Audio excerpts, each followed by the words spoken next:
My name is John Darley. I'm a member of the Legislative Council in the South Australian Parliament. I'd like to welcome every one of you here to this first meeting of Flag SA. And very briefly, I'll just give you the reasons for the meeting. The reason this meeting has been convened, it results from a number of concerns being expressed by farmers and landowners through the Adelaide Mount Lofty Ranges Natural Resource Management Area concerning the Western Mount Lofty Ranges Water Allocation Plan and the proposed Eastern Mount Lofty Ranges Water Allocation Plan and their related implications. It will also provide an opportunity to hear at first hand from Minister Kuiper and officers of his, the NRM and Murray-Darling Basin people, and to ask questions in relation to these issues. I'll start by acknowledging my parliamentary colleagues. First of all, the Honourable Paul Kuiper, Minister for the Environment and Conservation, Minister for Water, Isabel Redmond, MP, Leader of the Opposition,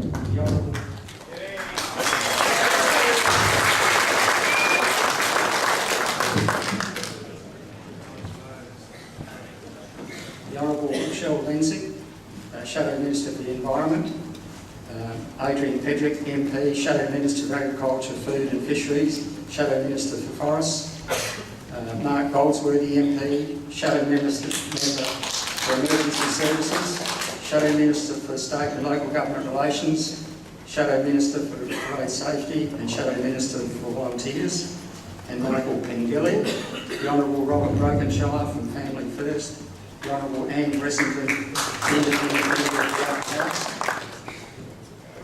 We also have representatives of the Adelaide Mount Lofty NRM Board. We have representatives of the South Australian Murray-Darling Basin Commission Board, and they're represented by Mr Kinggood and Mr Hugo Hopton.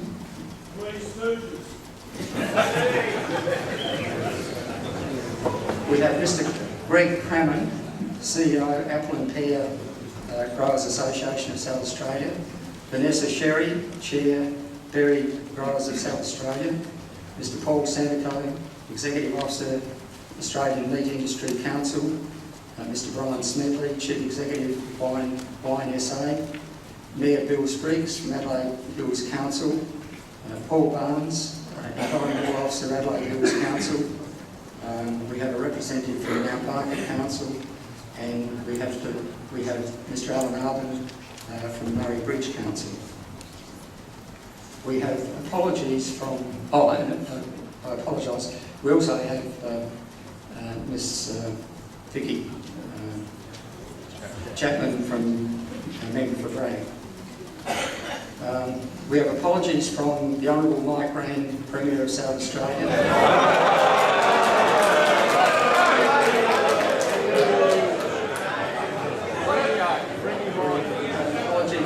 John Rao, Deputy Premier. We have an apology from Michael O'Brien, Minister of Agriculture. Tom Kenyon, Minister for Recreation, Sport and Racing. The Honourable Carl Zollo, MLC. Senator Anne McEwen, Senator for South Australia. The Honourable Kelly Vincent, MLC. Mr Jeff Brock, MP, Member for Frome. Michael Pengilly, who tells me he's the Minister for Marine Parks, and Bishop John Hepworth, who's a political commentator. We have Joanne Thomas Ward, Executive Officer of the Australian Onion Industry Association. We have an apology from Mr Jamie Briggs, Member for Mayo, who was called back to Canberra this morning. And we have an apology from the Honourable Tammy Franks, MLC. We also have an apology from Peter McDonald, Executive Officer of Wine Grape Council of South Australia, and Carol Vincent, CEO of the South Australian Farmers Federation, who called in today to say that she was ill and was unable to attend. Without further ado, I'd like to introduce my friend and colleague, Nick Xenophon.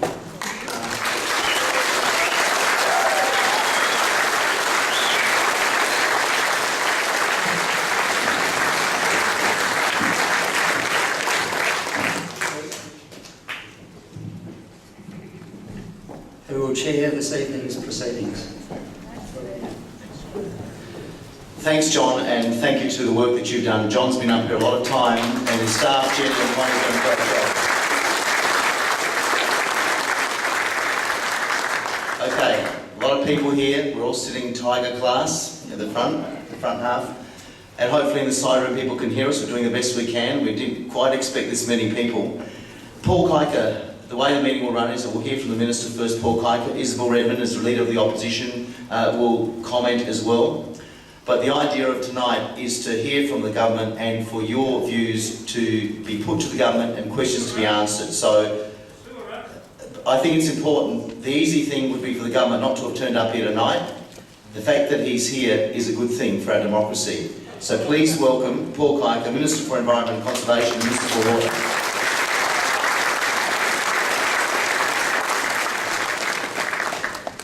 Good evening, everyone. I too want to acknowledge my parliamentary colleagues, the many that are here, former members of Parliament at both the federal and state level. But most of all, I want to thank you for being here tonight. I mean, tonight is about you being able to not only express your views, but for me to have an opportunity to listen to those views, and at the same time to allow myself and others from the various departments to provide some answers to the questions that you may have. Now, I want to put this into a bit of context if I can. I know we've started a little bit late, and that's not a reflection on my friend John Daly, because there are quite a lot of people here tonight. But I'm only going to speak for a very short period of time, 5 minutes at the most. And I want to make a couple of points, if I can, from that. With respect to this process, I sit over the top of it. The water allocation plan will be developed by the Natural Resources Management Boards, of course, in consultation, if you like, or with advice from the various departments that exist. Not only the Department of Water, but PIRSA and other departments will then come to me once it's been through a further consultation process in the form of a draft plan.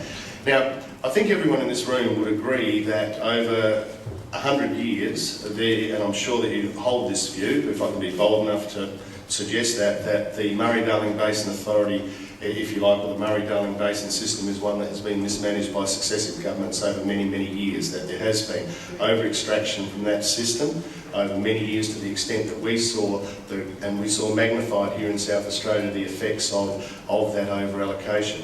Water allocation plans in South Australia have been in place since 1997. We now have 20 water allocation plans in this state, and essentially it's about managing our resource in such a way that we know how much we've got, we know how much we're taking out of the system, and we manage it in a sustainable way for future generations to be able to exploit that resource in a sustainable way. And it's about managing the resources that we have, and that is no different than what we here in South Australia are saying that hasn't been done in the Murray-Darling Basin system. If we have a look at water allocation plans in this state, we've had them for some time in the Barossa, in Clare, in the southeast, even part of the Eastern Mount Lofty Ranges area that is the Angus Bremer and other parts of the particular system. So it's nothing new. And it is about managing that resource in a way that we're able to ensure that we extract from that resource what is sustainable for future generations. So there is nothing new in this particular process. Now, what I also want to do is say that it's a process that really has to be engaged by the community. Again, we've seen areas in the southeast, Hathaway, for example, and I know that Mitch Williams would have a great understanding of this, where the community itself decided that too much water was being extracted from the system. As a result of that, they determined that less water was and had to be taken from that particular system because they understood that it was in their best interests as users of that system for that to occur. Now, there's been a few, I guess, things that need to be clarified tonight, and I want to touch on a few points. There will be no licences for stock and domestic. Stock and domestic will be not the subject of licensing, nor the subject of metering. We talk about rainwater, and people have said you're going to charge for rainwater that's collected. That's not true. Unless you collect 500 kilolitres of water, which is a half a megalitre, and My understanding, and I'm no great shake, but my understanding is that you need a roof size of about 1,000 square metres to be able to collect that amount of water, and then in turn it would need to be used for commercial purposes, in particular irrigation. So I want to put to bed the idea that we're going to charge and meter rainwater tanks in this region. If there's a certain size, they will be the subject of at least an understanding of how much is being taken so that we can manage that resource effectively. Another point that I would like to make is in the Western Mount Lofty regions, and I acknowledge Anita Aspinall and I acknowledge Trevor Ranford that's here as well, who have been the chairs of those community meetings, 10 public meetings, a series of meetings with other people as well, to try to iron out the issues that exist in regard to the development of a water allocation plan, in this instance, for the Western Mount Lofty regions. And far from being one that's been exclusive of the broader community, it's actually been one that's been inclusive. Now, as I understand it, there's 4 areas that are still of concern, and the Natural Resources Management Board is working through those issues and those 4 particular issues with a view to resolving those before that draft allocation plan becomes the recommended plan from the Resources Board that then comes to me. But really it's about setting the rules for managing, if you like, water, and setting a sustainable limit on that water use. Now, I know that I've met a lot of people, and even when I first joined Parliament, I was part of what was the Public Works Committee and the Natural Resources Committee of Parliament. And it's safe to say that depending on where you sit in the catchment area, if you're sitting at the top and there's lots of water, you'll say, what problem? If you're sitting down the bottom, they'll say, come and have a look at what the problem is. It's about making sure that the water is shared evenly across the area in which that water is being managed, so that all people will get a share. The other point that I would like to make is that in licensing, we're actually providing a transferable property right for people, so that you will have a guaranteed allocation that will be able to be will be a transferable property right for those people who are doing it. It's about looking after existing users. Now, as I understand it, and I think that Hugo may talk about this later on, there'll be certain moves to restrict future allocations within the Eastern Mount Lofty as a precautionary principle. And that still needs to be worked through, but it's a precautionary principle to make sure that, at the very least, the existing users are able to access a water and an amount of water that is able to supply their needs now and into the future. Now, as I mentioned earlier, the Murray-Darling Basin is a fine example of successive governments that have not managed the resource effectively. We have a responsibility here in South Australia, a responsibility to manage our resources across the length and breadth of this state. The best way of managing those is making sure that we do work with the community, that we understand and in fact the community has input into this particular process. So far from being some decision that is made and an imprimatur from above that is imposing what is a system and a water allocation plan on the various communities, about working with you and working with each and every one of you to make sure that we are able to manage this most precious resource in the most effective way we can, and that is to make sure that future generations are able to do it. As I mentioned, rainwater roof runoff, that is a beat-up, and I'm not being disrespectful to anyone that's been advocating that publicly, but there is no change with respect to water allocation plans as they relate to roof runoff, same except when you're collecting 500 kilolitres or more, which is a lot of water, half a megalitre. And as I said, I understand that you'd require 1,000 square metres of roof in a 500 millimetre rainfall zone to be able to collect more than 500 kilolitres. That'd be the same promise as no carbon tax, I take. Well, I haven't made a promise about carbon tax, but what I would say is that in my time as Agricultural Minister, one of the things that, and we are here to talk about water allocation plans tonight, but if we want to politicise the meeting, that's fine. All I'm going to say is that I actually thought when I was Agriculture Minister, I took this up with Peter White, I took this up with the Forestry Industry, I took it up with the agricultural bureaus, is that if we get that right, there's going to be a great advantage to our farming systems in regard to their involvement in what needs to be a way by which we manage carbon. Now, far be it for me to say that's not true, you know, but I always thought, I'm not a farmer, I'm a bloke from Henley Beach. But quite simply, I think there were some advantages, because if you're not in it, you're going to pay for the inputs. If you're in it, you can offset against those inputs by being a prominent player in how we manage carbon in the future. But, sir, we're not here to discuss carbon tonight. I'm standing before you tonight saying what I say is going to happen in regard to these water allocation plans. You can construe what you want from that, and the truth will be, when a water allocation plan comes out, if we get it right, it will be you as a community that will be, in fact, demanding that we manage this resource in a sustainable way for future generations. Now, Nick, I think I've spoken for long enough. I again reinforce this point. I thank you for being here tonight. I genuinely thank you for being here tonight, because this is about managing what is the most important resource, and we can't do that without you being part of the way in which it's managed.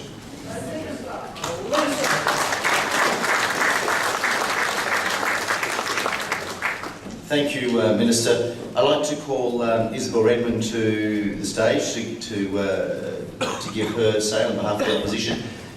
Can I say, while Isabel's coming up, FLAG, the group that's organised this, Food Producers and Landowners Action Group of SA, they put a lot of work in this. There are a few buckets to donate, gold coin donation, whatever you can do to help them out. So to Norm and Peter Manuel and a whole range of people, they need a bit of support for putting on, you know, this magnificent event. Please welcome Isabel Redmond, Leader of the Opposition.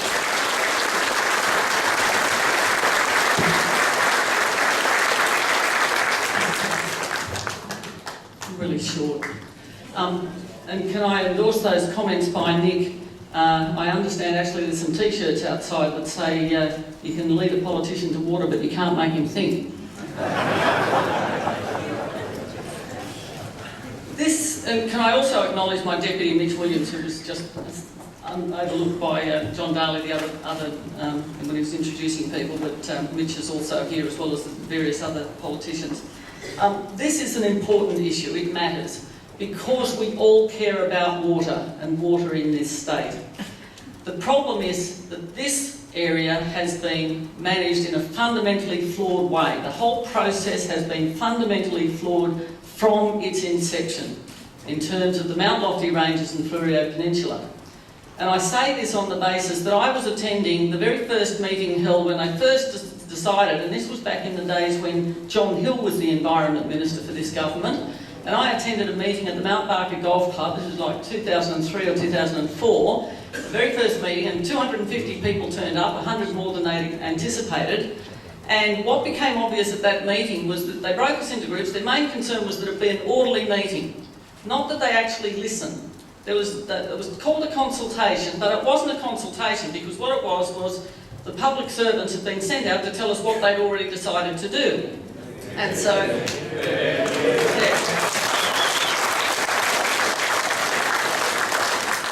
So what happened was we were broken up into groups, and I was in a group of 16 people, and it didn't matter that 15 of the 16 people in that group said, show us the evidence upon which you base your assertion, and here's the first fundamental flaw. They have an assertion that they simply state that our water resources are under stress and under threat.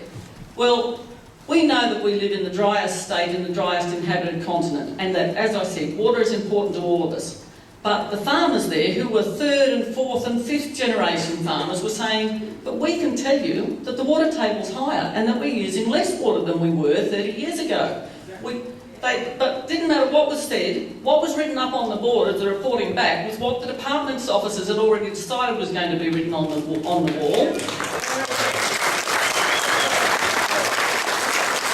And I actually have still my files of the letters I then wrote to John Hill as the then Minister saying, your problem is you've got a flawed process. So that's the first problem, that you've got this assertion that we're under threat, that there's a stress on the situation, but there's no evidence of it. They're also making no distinction between rainwater and surface water and underground water, and they say that you can't do that. Well, I think you can. There is a difference between the rain that falls from the heavens above and what we're dealing with is underground water. But the first, my view is that this is being ideologically driven by a department that does not consult.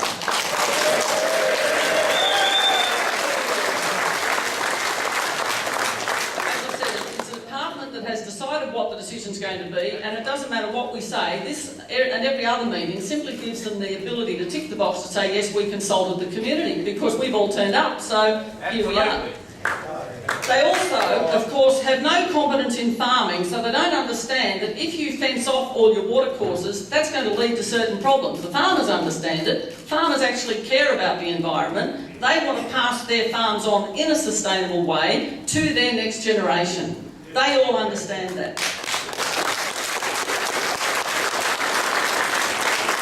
They also, these departmental officers, have absolutely no common sense. And I'll give you one example, and that is...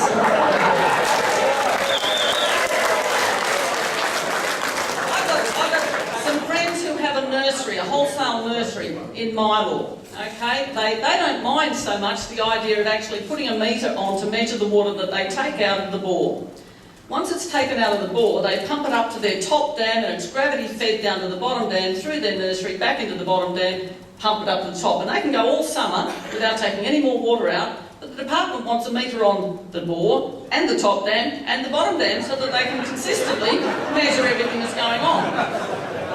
Furthermore, they are inept if not incompetent, and I've got the FOI documents to show you what happened down on the main road at Yundi, down towards the Victor Harbour Road, where a particular farmer had an allocation that was going to be something like 2.4 hectares of pasture, except that, oops, they made a mistake with the decimal point and he got 24 hectares, and before anyone did anything about it in the department, or figured out that they could even do anything in the department, of course he sold it on. So, never mind about that. And indeed, I was told last week by someone who came to see me about this issue that there's a subsidiary of an American investment company that has bought $30 million worth of water rights just as an investment. Therein lies where our problems are.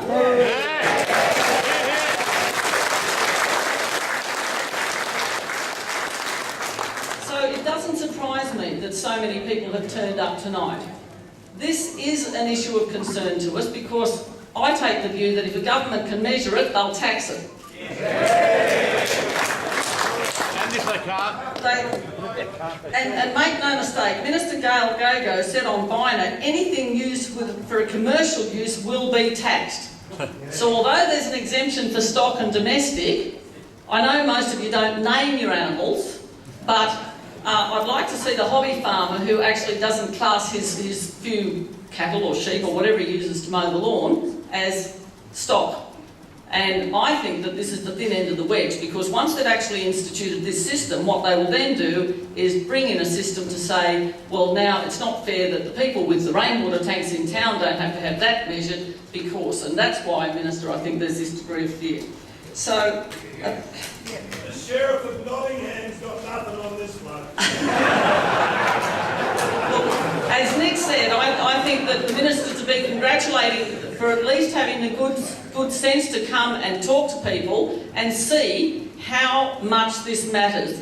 This is not a bunch of rednecks in the community. This is the entire community. Generational farmers, people from the Downs, people who realise that agriculture is still vitally important in this state, that farmers care about the water, farmers do care about the environment, farmers actually know about farming and how best to manage the resource, but the Department of Environment and Duality do not know how to do it, and forevermore I think we need to fight as hard as we can to stop this happening, simply because this department has been bulldozing this through for several years now. It is time to take a stand and say enough.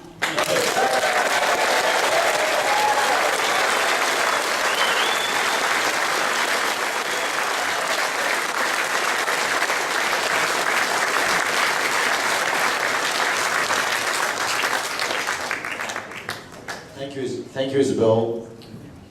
And now I have the mic, and I want to wander around. Sally, who's upstairs, if you've got a question upstairs, the idea is that I'll go on the floor, We'll have a chance to ask questions of the Minister, and we do have from the department, we've got Hugo Hopton, who's the Regional Manager. Hugo, put your arm up. So Hugo is from the Regional Manager of the Murray-Darling Basin NRM.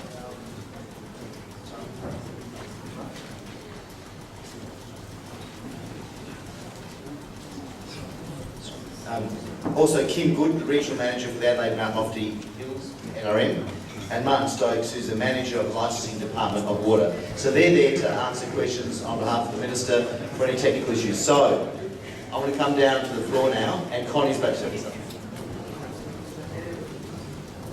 All right. They want to do a presentation first. All right. It'll be a quick presentation, then we'll get the questions rolling.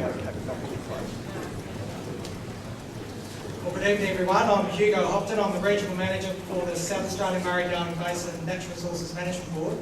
I'd just like to acknowledge the members of Parliament and all of you for coming tonight.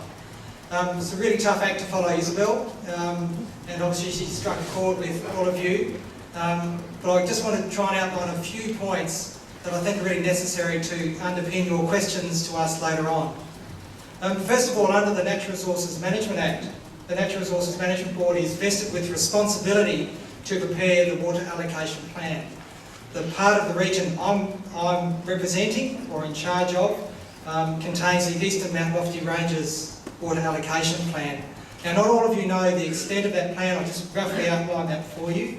To its north, it goes north of Tunkillo, Palmer and Mannum. There's a bit of a line east-west there. To the west, it runs along the top of the watershed, so the break of slope. To the west, it runs to the Western Mount Lofty Ranges. To the east of that break and slope, it runs towards the River Murray and therefore in the Eastern Mount Lofty Ranges water allocation plan. To the south, it butts up to Lake Alexandrina, and then out to the east, it touches at the River Murray at Mannum, but then goes inland and misses some of those plains area around the Murray Bridge area, but comes back to touch again the river down where the Angus Bremer system flows into the lakes. Now look, the region we're talking about is about 2,850 square kilometres, and the prescribed resource are surface water, groundwater and watercourse water, and they're all dealt with separately, and for many of you that's quite important to know what aspect of the water resource that we're talking about within that water allocation plan. Each of the areas is different, and I had conversations with a couple of people before the meeting started pointing that out, that we need to observe the differences in the different catchments, and down, this person said to me, down to the scale of farms. The data in a pre-prescription stage is quite limited. Some of it's very high quality, but it really is patchy. So for a first-time prescription, which is what's happening for the Eastern Mount Lofty Ranges, it's necessary to use high-quality data where it's available, but to model and average in other places where that data doesn't exist. Leave it alone. So one of the reasons for, if I might finish, it won't be very long, but one of the reasons for doing that is... No, we're not talking about water tanks as the Minister pointed out earlier. Stock and domestic are not subject to this water allocation plan, and the water tanks are not subject to this water allocation plan. Just let me give a couple of extra bits of information. The starting question's a bit too early here. 77% of the landscape is used for cropping and grazing, so it's an agricultural landscape in the main. And within that there's 12,700 hectares of irrigation, so a really important basis of water-based industry. So we're talking about on the high value end with, say, viticulture and stone fruit, and on the lower value end with pasture feeding the dairy industry, where milk has the value itself.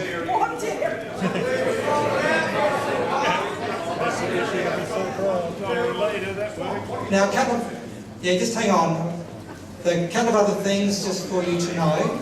The water allocation plan for the Eastern Mount Lofty Ranges is nearly completed, ready for release to the community for comment. And what we're asking you to do, so that'll happen in 6 weeks or so, we're asking you to watch the papers, and there's a lot of interest in this plan I can see, so we're asking you to make that known and come to the meetings or make your submissions, whatever you'd like to do. And Kim Good is going to follow me from the Adelaide Mount Lofty Ranges Natural Resources Management Board. He will outline what that board has done in response to the comment that has come in on the Western Mount Lofty Ranges. The final thing I just want to talk about is about the dam side of things. So there are about 7,000 dams in the eastern Mount Lofty Ranges. About 500 of those will be classed as commercial. So 6,500 are classed as stock and domestic dams. So that's the bulk of it. Well, I think, Nick, that's about where I should stop an intro of the eastern Mount Lofty Ranges. Thank you for listening.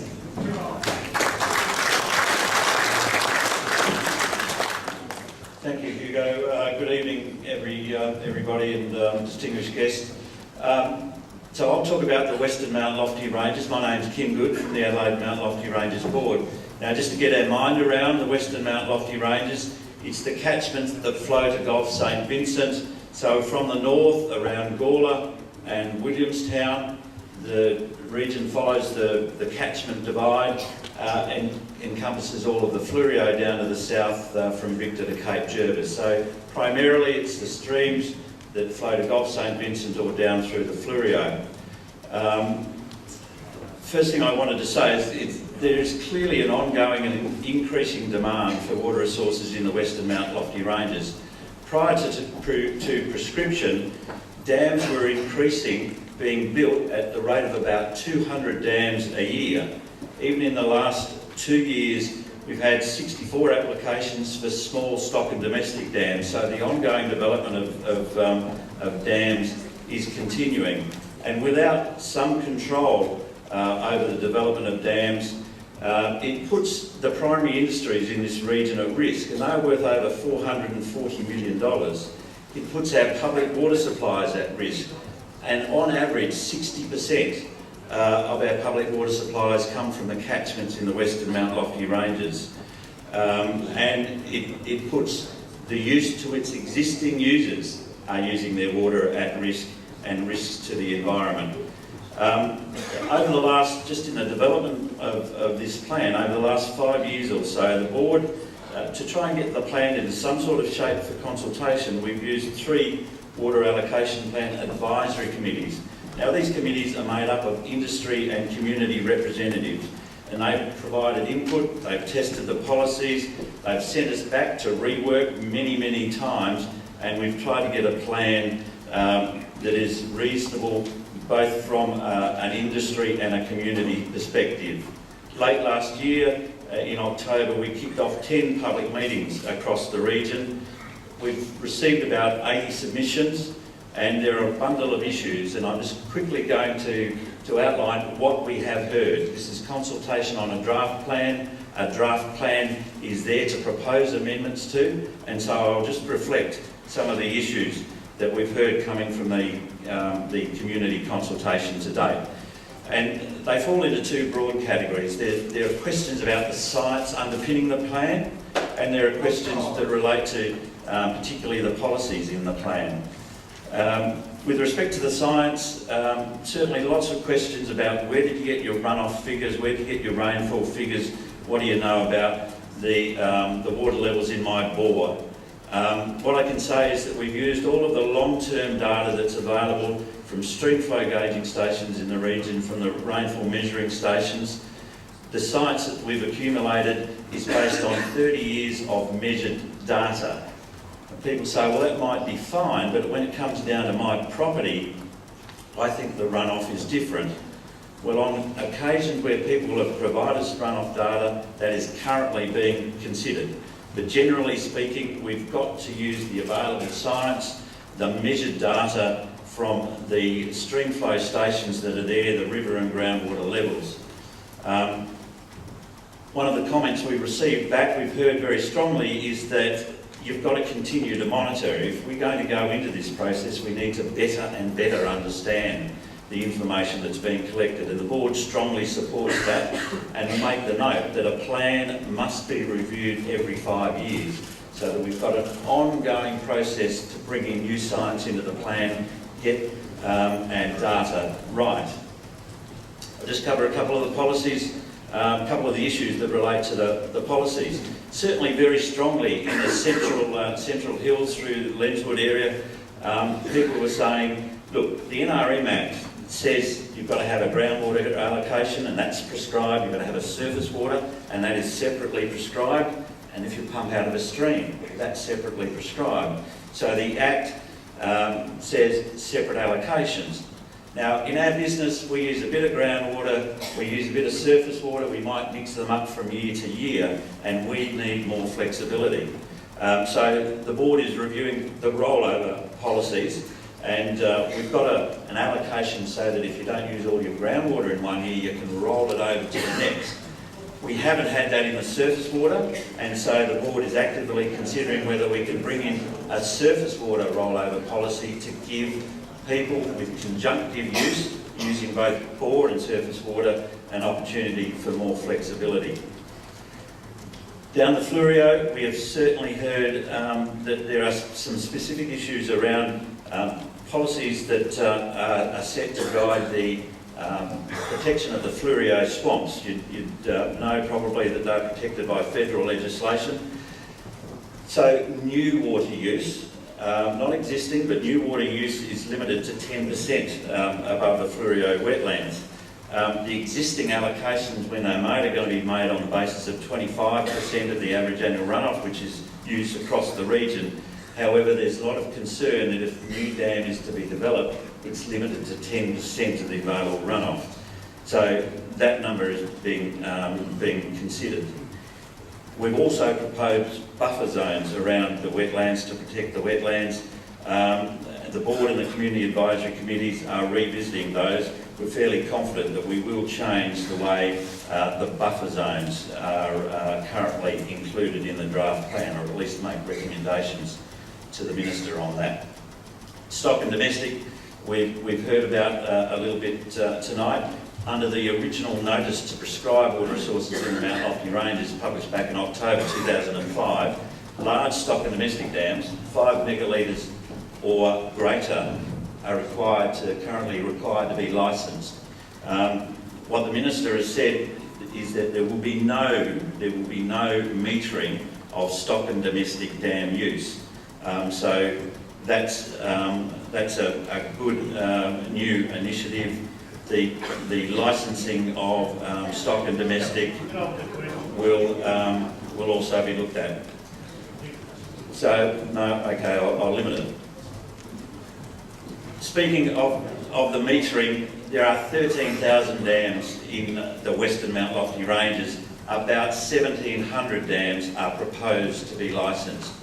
There are a lot of dams, they are continuing to grow, and it's only the large irrigation commercial use dams that we're interested in. They're the ones that produce the food and the export. That's right, and that use needs to be protected. So from here, the committees are working through the submissions. We will present the concerns that have been raised from the consultation, along with any recommendations, back to the Minister for his consideration. Thanks very much. Right, thank you, and I think now we're going to start getting interactive, or whatever you want to call it. I might go first to Peter Manuel, who's one of the key organisers of FLAG, who's been running this and contacted me and John Darley and many others. So, Peter, you can kick off, and then I'll be on the floor while you're doing that. Thanks very much, Neil.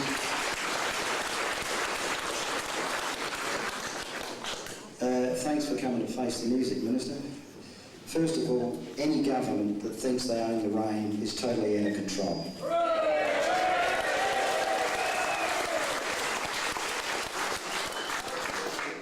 Do you know what's going to be more devastating than any flood or any major bushfire?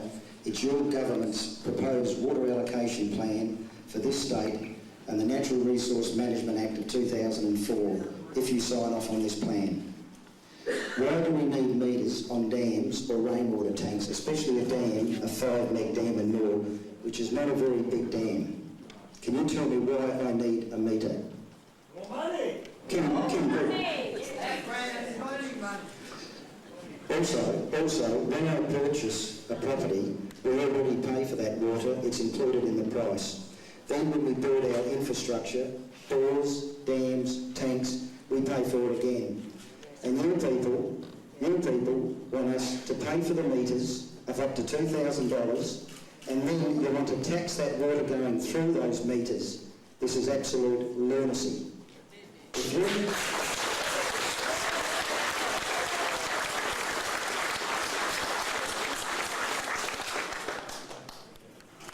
Kim Good, you said on radio the other day, and I didn't have a chance to respond, I got cut off on the ABC, but you said at the moment we can put dams virtually anywhere. That's an absolute furphy. Why did you say that on radio? We can get the transcript. Also,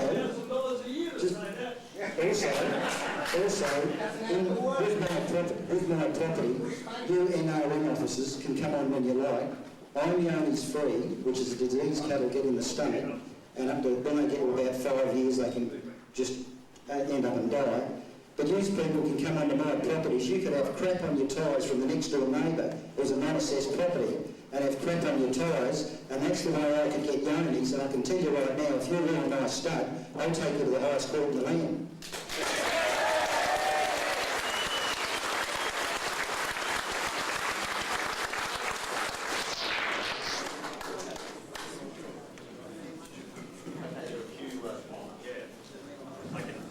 Okay, a few questions there. Well, maybe start with the last verse. What's the story of legal liability if you go on a person's property and the costs involved with the metering?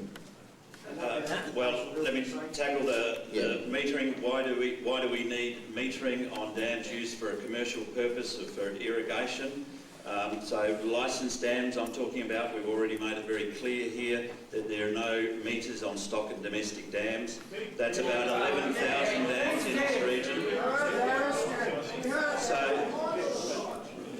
is that understood? There are no metering on stock and domestic dams. The licensed irrigated dams, the proposal is that they are metered. That's metered to understand how much water is used so that water can be used efficiently.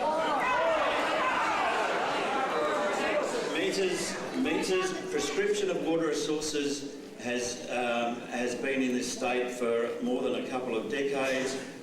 Dams in the Barossa Valley, prescription has been in the Barossa Valley since the early 80s, if I remember rightly. We have metering of dams, metering of groundwater in the Barossa Valley, in the Clare Valley, in the northern Adelaide Plains. So this is a process across Australia to ensure efficient water use and understanding how much is applied. Okay, and I think Peter's got a supplementary, but what about the legal liability? He's disease-free, export pilot, I think. His cattle, what happens if they get a disease as a result of someone coming on the property?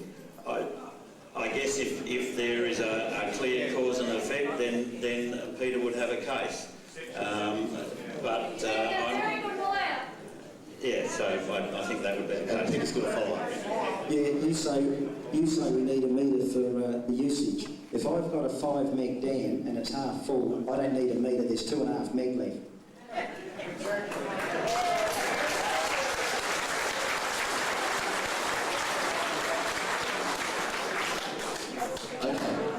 Some other questions around here. The lady here at the front, try and please keep it short and direct it to either the Minister or the Department. Thank you for coming. My name's Karen, I live in Goulburn. I understand, I don't mind who answers this, the $440 million worth of agriculture produced in this region. Why is nobody doing anything concrete to stop the treasonous sale of water licences to foreign companies? And why is nobody stopping the treasonous trading of these licences on the stock exchange? And my question is to the audience. Are you sick and tired of unelected bureaucrats making life-threatening choices about the way we run our business?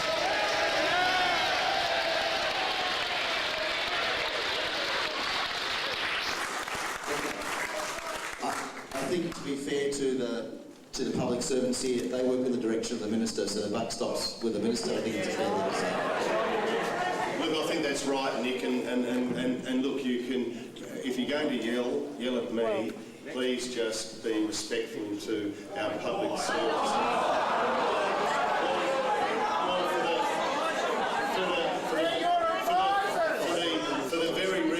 For the very reason I'm going to treat you respectfully. And that's, in regard to your question, thank you very much for the question. It is a dilemma, and it's one that's being raised across the length and breadth of the nation. But water allocations that are bestowed upon people are transferable property right, and they sell that just as the people that will have a property right in the eastern and western Mount Lofty can sell that or trade it. Now, I think maybe it's an issue that, and I'm not passing the buck here, but maybe it's an issue that needs to be raised more in the federal sphere, because at the moment what we have is we have a personal property right that can be sold, it can be traded. And far be it from me to say that people who are going to sell that property right aren't going to sell it to the person that gives them the best price for it. That's the nature of the world we live in. Okay, we'll just hear from this gentleman, just so that you know, there's a bill I've introduced in the Senate that says you have to get Foreign Investment Review Board approval for any sale of agricultural property of more than 5 hectares, which is the New Zealand model. Here in Australia, the current threshold before the government even looks at it at a federal level is $231 million in value, or $1 billion if you're an American investor. Now, we've got a gentleman here. Just introduce yourself. Yes, go ahead, speak. Okay, ladies and gentlemen, I'm a third generation farmer. My son here is fourth, and anyhow, and I'm nearly 83 years of age now. I've been farming all my life, and I just would like to ask the first question to the members of the board up here. Were any of you, are you under 60? Are any of you under 60? You're under 60, all of it? Right, well, I've had 20 years ahead of you. And I know what I'm talking about. Now, just to give you some idea, the next thing is, have any of you been on a farm or worked on a farm? Have you? Okay. And another one is, would any of you know what a pump jack is? And how it works? Do you? Okay. And how much water can you get out of a bore with a pump jack? I just want to know, because it's all to do with water.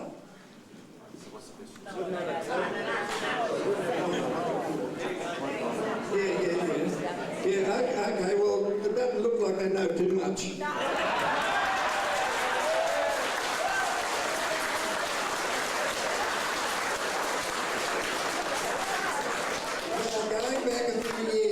Right back a long time, I had a bore and a dam. But then you get a dry season.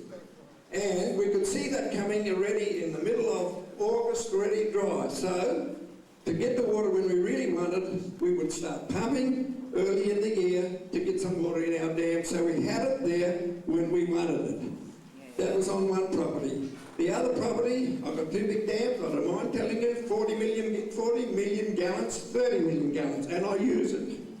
Now the point is there, even there, I've grown potatoes, I've grown them for 60 years, non-stop, up to 1,000 tonne a year. And you've got to buy your seed potatoes long before you know how much water you've got. So, I thought, well, this is a bit stupid. I had to take the seed back to the other farm where I had the bore and the water and plant them there and overdo it. So in the meantime, I thought, well, this is not much good. It happens time and again when the water does not run. And so I put the second dam in because the water was overflowing, and it did last year, the year before, overflowed Kangaroo Creek down into the sea. So why couldn't I use that water? And it saved me a lot of trouble.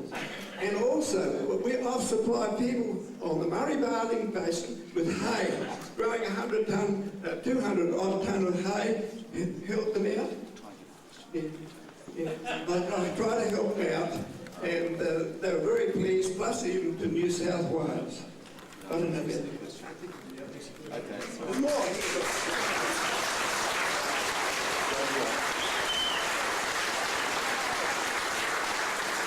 Next time you have some fish and chips Probably one of John Spuds. Now, got a gentleman, just a gentleman here. Short and sharp, please. Short, sharp and sweet. Does this water metering scheme only apply to commercial enterprises? What is meant by commercial enterprises? And have there been any serious economic impact studies carried out in relation to all of this? Okay, good question. So what's commercial and what's the impact going to be on farmers and their investments? I can cover the first bit. The distinction with commercial versus non-commercial, basically the exempt uses are stock use and domestic use. So it's use in your house or use in a garden of up to an acre, and then it's used for stock watering, so stock troughs and stock watering in paddocks. Other uses of water, which will be commercial and or industrial use. Generally, the vast majority of it's irrigation, but there's use of water in intensive animal keeping and some other activities through the hills. In terms of the economic impact studies that have been done, I am Kim. Yes, done at the time of prescription. The basic finding was that because allocation of water provides a property right and security for an allocation that is a tradable commodity and a personal property right, that came with significant benefits. The impact, the negative impact, varies across industries depending on the percentage of input cost that water represents. So high water user industries have a more significant impact than lower water users. But the general finding was that the property right, the water security and the value in the water allocation was a region-wide benefit. What's the dollar value? Okay, so, all right, let's just keep moving. This gentleman here. Good evening, ladies and gentlemen, and all those on the front stage. Be polite. How many times have we heard tonight that domestic and stock water will not be metered? How many times have we heard that tonight? Right.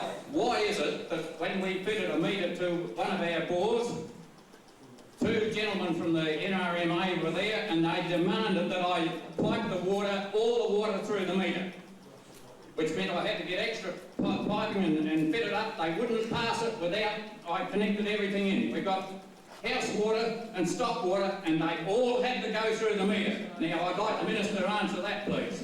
Yeah. Because I'm thinking of putting it out. Good on you.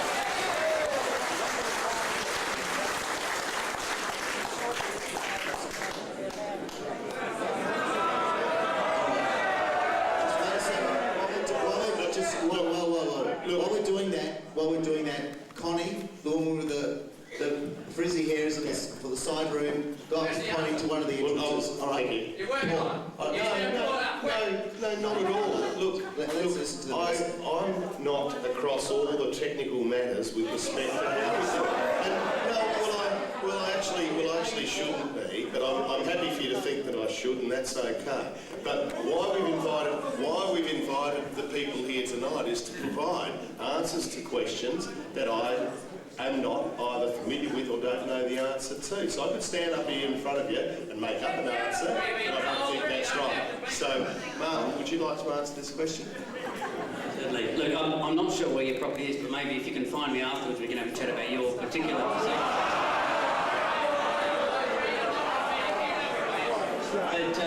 But the situation is that the stock and domestic use is exempt from and doesn't need to be metered.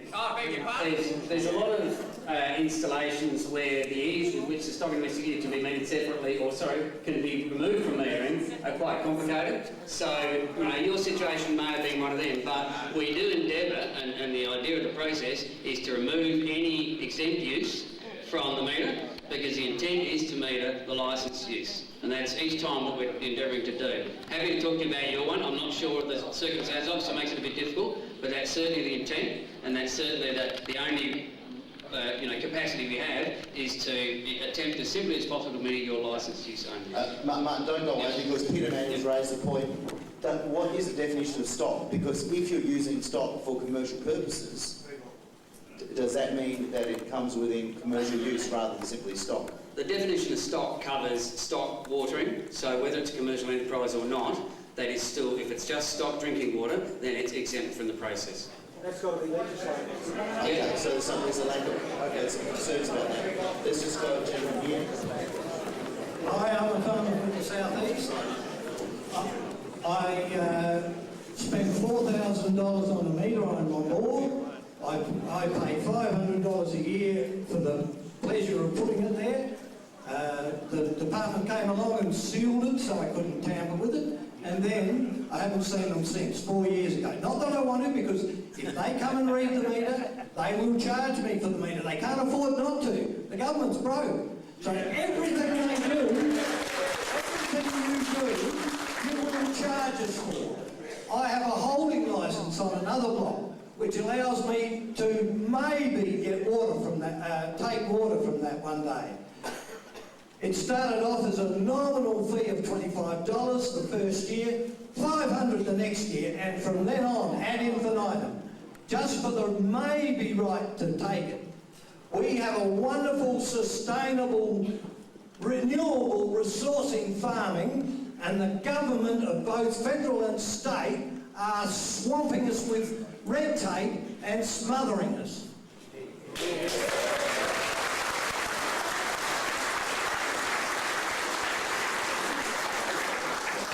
Thank you very much for your comments.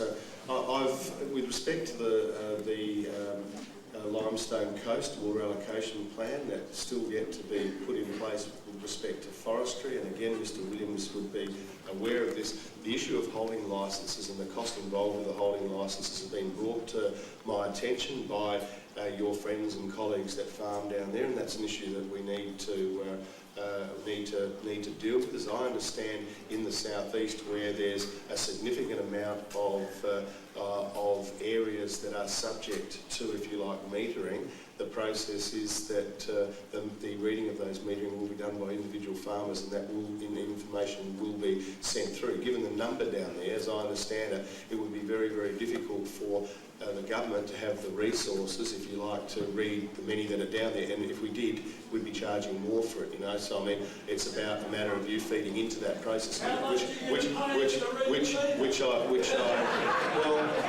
mean, the last time I recalled it, and I'm no farmer, as was mentioned earlier, and I don't think you are either, Vicky, a farmer either. Are you? All right. Okay. Isn't it lovely to see members of the opposition heckling from the front row? Yeah. So anyway, I don't mind. I'm not, but it's very important that individual farmers have an understanding of the resource they're using, the quantity they're using, the context of the resource as a whole. There's a question here. This is from the side area there. A couple of questions. We'll go to one at the top, and then we'll keep working through the room. Okay, this is a question for the Minister. I'm from One Tree Hill. I'm a first generation grazier, and I'm just wondering, do you really believe that all these people here don't know that this is just a blatant tax grab? Yeah. And the second question I've got, right, is if they're going to grab money from us for water that falls out of the sky that we all pay a lot of money to collect and utilise to feed people, what's the RAND government's policy on fresh air? When can we expect to get meters on our head? Thank you very much for the question. I guess I'll hark back to what I said in the very first instance. The same people in this room are the same people that believe that the Murray-Darling Basin plan is a plan that in turn will ensure that that resource will be managed effectively and sustainably for future generations. This is about managing. This is about nothing more than managing the resource we have, so that your kids will be a second generation farmer and your grandkids will be a third generation farmer. It's about managing that resource. Just a short, sharp question to the gentleman in the corner. Thank you. John Mitchell from Eastern Mount Lofty Ranges. There's been a lot of talk about consultation. I wonder why then the boards are called community advisory boards. We talk about the government trying to work with us, and yet for 3 years, I had a run-in with Martin Stokes, behind you there, He's been waiting for a while. basically couldn't see that I was a previous water user and blatantly refused to concede that there was a problem. It took 3 years to get back a right that I had before the process started. And I'm very disappointed. Okay, so the process is Yeah, well, look, I thank you for that, and I'm glad that what was your right has been restored.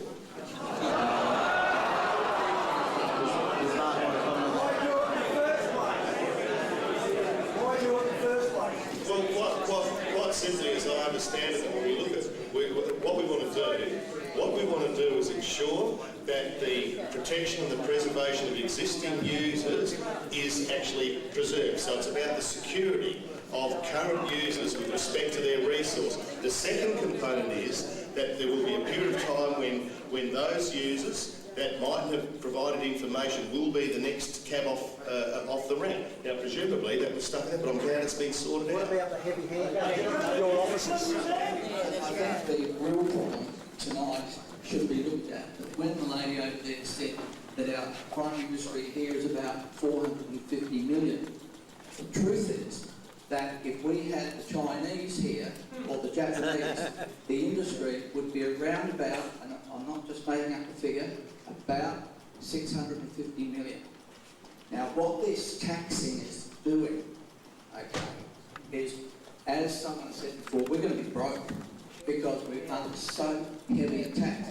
The other thing is, there's no country in the world that would allow us Australians to go over and buy any water rights. We are absolutely nuts. And I tell you, if every person in this room and hall tonight does not rise up, and I'm using a very strong word, and revolt and rebel against this, we're going to be in deep trouble. So look ahead, lift your head up.